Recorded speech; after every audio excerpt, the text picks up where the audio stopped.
Okay, I think we might be live. Let's double check.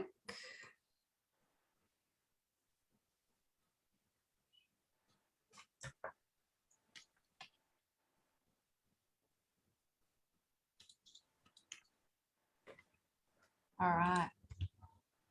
Amazing. Welcome everybody to our Sunday night chat on Stand Up and Vote. I am Yvette Peterson. I'm very excited. Today we've got on Abell, who is our Director of Stand Up and Vote, and Burbridge, who is the President and founder of Voting Matters, and she's also our liaison here for Stand Up and Vote. Now, one of the things that we're going to be doing every week is really addressing your questions. So this is going to be the place where you can come to get all those questions answered that you might have seen going on during the week. And when we'll be kind of going through different topics each week to help you understand various questions around the election, and making sure that you have one place that you can come to that you know is really going to give you the correct and well thought out answer. So welcome, guys. Glad to have you here. Thank you. Dee, do you want to take it away? Yeah. Hi, everyone. Thanks for joining us. We decided we just want to have a little bit of a chat tonight about preferential voting, because it seems like half the country is really confused, and maybe more are confused about preferential voting and exactly what that is, and how you can use that to cause and make a change in this country in the voting. So I'm going to ask Jewel now, given that we've got so many people in this country confused about preferential voting, I thought it'd be really good if Jewel could talk us through a real life example about how preferential voting changed the outcome of an electorate's, the person who won in that electorate. So Jewel, would you like to, let's go through it, and if it's okay, I'll stop you along the way and ask some questions. Okay, not a problem. Preferential voting, this is the system we have in Australia. We have compulsory voting. The aim of preferential voting is to get an absolute majority, which means 50% plus one. You ever had a situation of exactly 50% to two candidates? It actually wouldn't go through, but 50% plus one gets an absolute majority. So how do you do that? So you get all of these people that you vote for, and you give them your preference, the one you like the most. You give your number one vote, and the one that you like the second, you give your second preference, and the third and fourth, etc. And the one that you like the least, you always give them the last vote. That's actually a very powerful vote, that last vote, because the one that you do not want to get elected, if you give them the last vote, they have almost no chance of your vote flowing through to them. So can I just interrupt? So it's really important that you complete every box on that list, putting the person you like best, number one, and the person you like least at the end, correct? Yes, that's right. And it's still very important, the order of those numbers 2, 3, 4, etc. in between. You really must rank them very, very judiciously. And I'll give you an example of how this got a person through with a very small percentage of number one votes. If we could go to the next slide, please. Thank you. This is a case study from Denison in Tasmania, which doesn't exist anymore, but it did then, and it was the 2010 election. The ALP had held it for 23 years, absolute Labor heartland, and the candidate just retired. So it was open slather.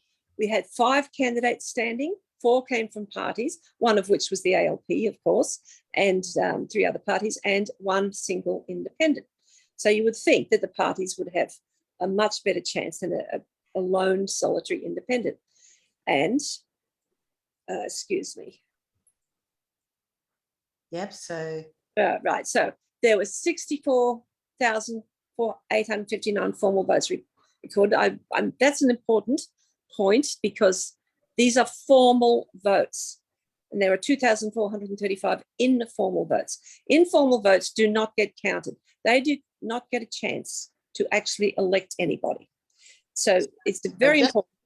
Sorry, just interrupting again. So quickly, so a formal vote is one that has been completed properly with all the numbers, and an informal one is one you maybe only put a number 1 on and walk away, or you just scribble on it. Yes, put Mickey Mouse or something. So you don't do silly things like that because you're wasting your vote. You're not getting a chance to choose who gets elected. Now, of those 64,859, you need 50% plus 1 to get an absolute majority. So you need 32,000 for formal votes to get an absolute majority, 32,430. So how do you do that? That'd be very hard to get on the first time that the votes are counted. And if nobody has that absolute majority, the candidate with the lowest number gets eliminated, and their preferences are distributed before there is a second count. And this is how it happens. It continues, if that still doesn't work, until there is an absolute majority. So we'll do second or third or fourth counts, whatever it takes. So what happened? The actual end result ended in this independent one. 4 parties, 1 independent, he won. His primary vote was just 21.26%. Okay, so I'm going to interrupt again. So, sorry, I know that this is usually a big, long talk for you, so I'm just kind of trying to fill in the gaps here. So the primary vote is where every person has put number 1. Yes, primary vote means your number 1 vote, your primary vote. Right. Right? And that's just simply the jargon for it. But so that means he was 28.74% short of an absolute majority. You'd think he'd have no chance at all. He had to more than double his initial vote. And how on earth could that happen? How did it happen? So this is exactly what happened. And this is very, very common in all sorts of electorates. On the first votes, the ALP candidate got the giant lion's share, 35.79%, still 14.21% short of victory. Second, as you can see over on the right, is the Liberal Party, 22.65.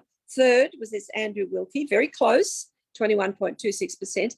And then the Greens, again, very close to those two, 18.98, and tiny handful of votes for the Social Alliance Party.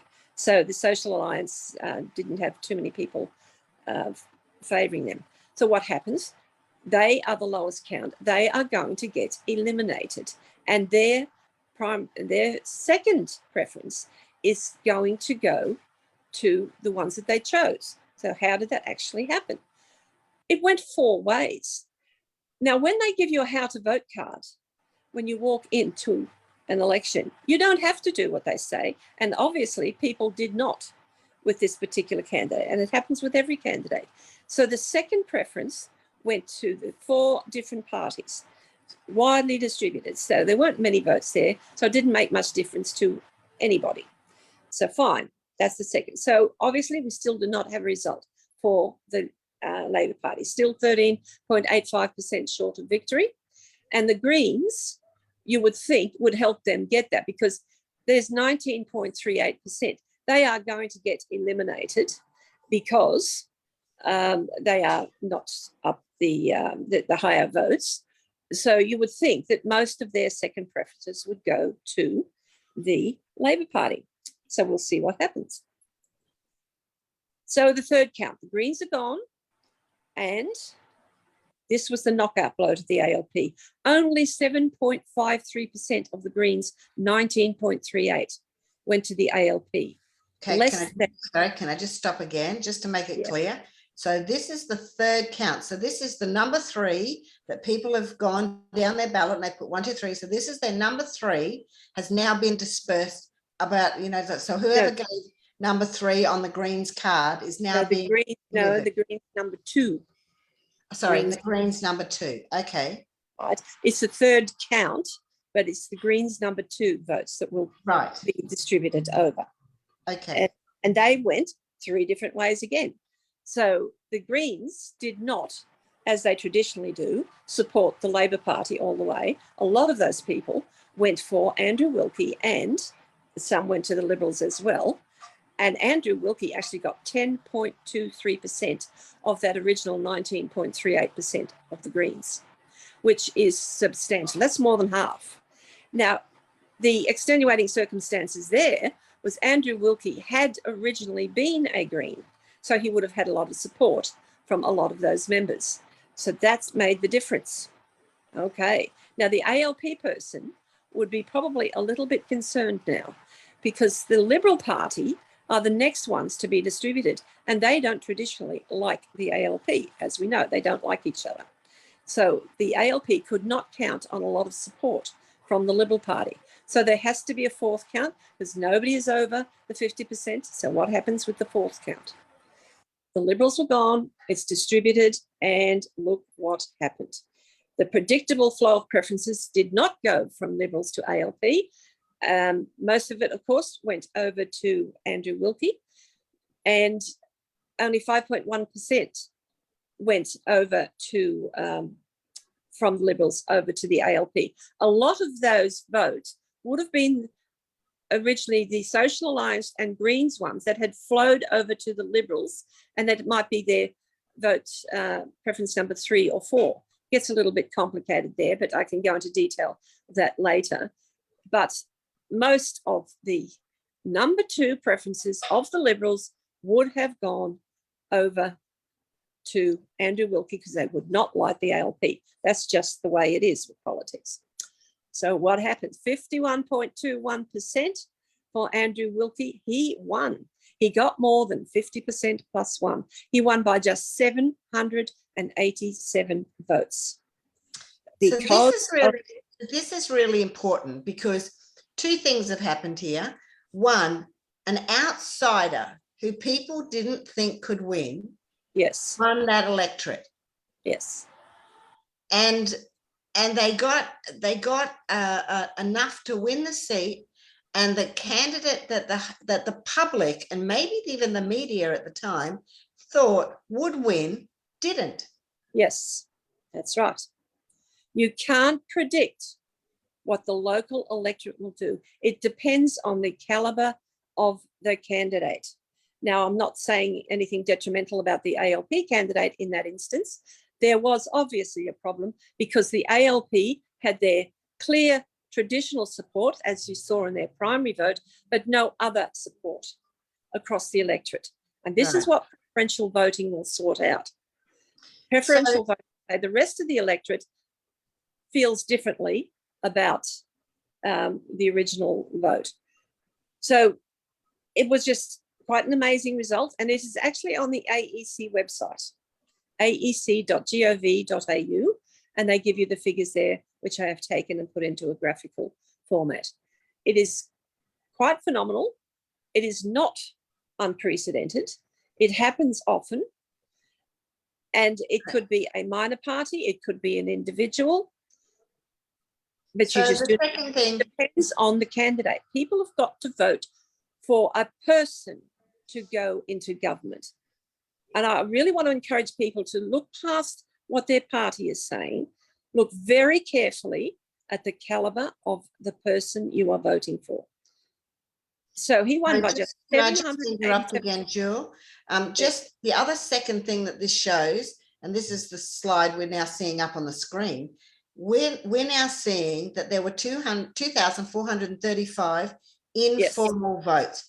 Yes. So this is really important, because we're hearing a lot of people out there saying, oh, just cross across it and don't vote, or just pick the number 1 you want and put it into the box. Yep. That is a very, very bad move. Yeah. So we don't have a lot of time. So just quickly, what's the importance of a formal vote as opposed to an informal vote? And we can see in this instance, that could have made a huge difference. Massive difference. And one would imagine a lot of those 2,435 would have been perhaps traditional ALP supporters who perhaps didn't like the new candidate and they preferred the old one. Who knows what their reasons were? But there weren't many votes needed for the ALP to get over that 50%. And there were all of these informal votes, which very well could have got them over quite easily. And so had those people voted for them, it would have been an entirely different result. So only 787 votes worked. The formal votes are the ones that just simply follow the rules.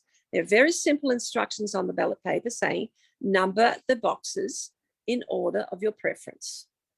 And it doesn't matter what the order is down the page. You just number according to the total number, and just make sure that your favorite goes first. Your second one, that's a very important preference, your second preference, because that's going to help. If your candidate doesn't get over the line, the second preference will go to the one that's pretty close to your ideals and values. And make sure that the one you really don't want goes last. Right. So thank you for that, Jewel. That's great. I just want to round this up by saying it's really important that we just stop listening to all these people out there who actually don't really have any experience about voting, and listen to somebody who has actually spent years studying and teaching this subject. It's really important that you decide to vote and disregard this idea of I'm not voting in this corrupt system. It's not going to help. It's not going to give us what we want. You can see from that example that just preferencing correctly can change the outcome of a voting, an electoral win. It's so what really we are developing in Stand Up and Vote will show you very clearly how you can rank those preference orders with the system we are developing. Yeah, we just have to probably running out of a bit of time to go into that any further, but yes, that is what we're going to do. We're going to be pulling that together for into a format that will help you all know further how to vote. So we're going to get that up in the not too distant future. We will have that on our website, and we'll also make that available for your electorate, no matter where you are in the country. But thank you for joining us. I'll hand back to you, Yvette. Awesome. Thank you so much, Thank you, ladies. Dee. I think for all of us, there's so much now that's being learned about preferential voting and how important it is. And so I hope for us here on our channel, we're able to help educate you to make a educated decision. I don't think there's any kind of blanket answer where someone's going to be able to tell you, just vote like this and it's all going to work out for you. We really want to encourage you, as Jewel and Dee have said, that you have to really carefully think about your votes and really carefully think about the caliber of your candidates. And our job here on Stand Up and Vote is not to tell you who to vote for, but to be able to educate you so that you completely understand when you go into the poll that you're making a decision that is right for you and that aligns with your values and what you want to see, and a candidate that aligns with your values as well.